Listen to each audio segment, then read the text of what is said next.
Surveillez votre altimètre. C'est ce que je fais. Mais combien ont-ils de projecteurs? Il y en a partout. Bon sang, je n'ai jamais rien vu de pareil. Moi non plus. Ouvrez bien les yeux. Attention, il nous tire dessus. C'est passé si près que j'aurais pu allumer une clope avec. Continuez à slalomer, mon capitaine. Préparez-vous à larguer les bombes. Bombe larguée. Les petits gâteaux sont livrés, ainsi que les incendies.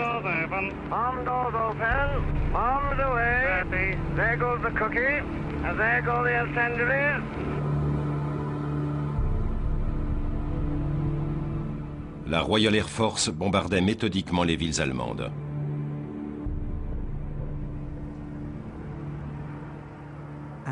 Leurs DCA et leurs projecteurs avaient été localisés. Et c'était la première fois que je voyais un tel déluge de feu sur une cible. Il est impossible que quiconque ait pu survivre à une telle apocalypse. Les bombes pleuvaient continuellement.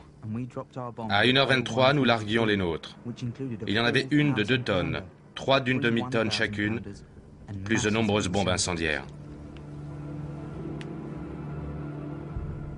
Cette nuit-là, au sol, il n'y avait pas plusieurs feux, mais un seul, énorme.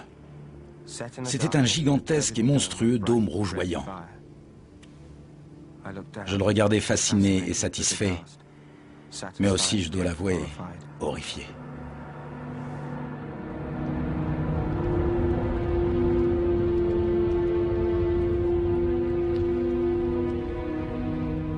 Le 25 juillet 1943, la Royal Air Force fit un raid sur Hambourg. Le bombardement fut si intensif qu'un terrible incendie détruisit la ville. Hans Brunswig, pompier, tourna ces quelques images, qui, à la fin de la guerre, furent confisquées par les Anglais.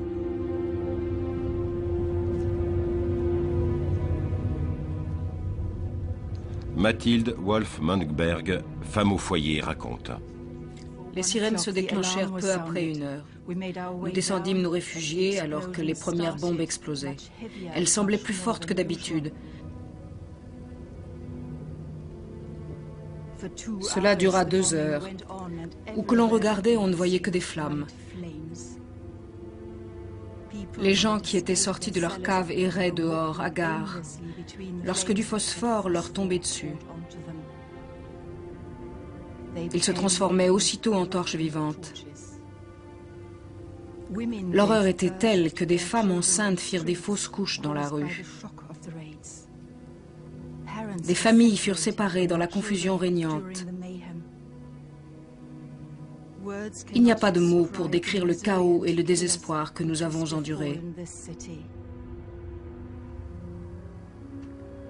Le lendemain matin, un nuage de fumée noire flottait au-dessus de la ville. Il était si massif et compact que le soleil n'arrivait pas à le traverser. Nous ne pouvions plus respirer tellement l'air était chargé de poussière et de fumée. Je me souviendrai toujours lorsqu'ensuite j'ai traversé Hambourg. Il n'y avait que ruines et destruction, avec ça et là les corps calcinés de chevaux et d'êtres humains.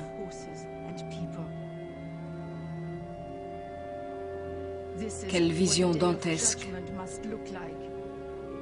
Mais qu'ont-ils fait de toi, ma belle ville de Hambourg?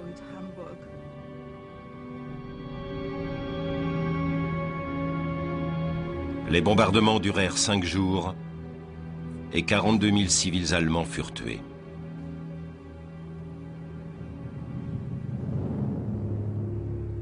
Les B-17 américains relayaient les attaques de la Royal Air Force durant la journée. La destruction des villes allemandes ne devait pas cesser. Les bombardiers américains passèrent de 25 missions à 30, puis à 35 missions quotidiennes.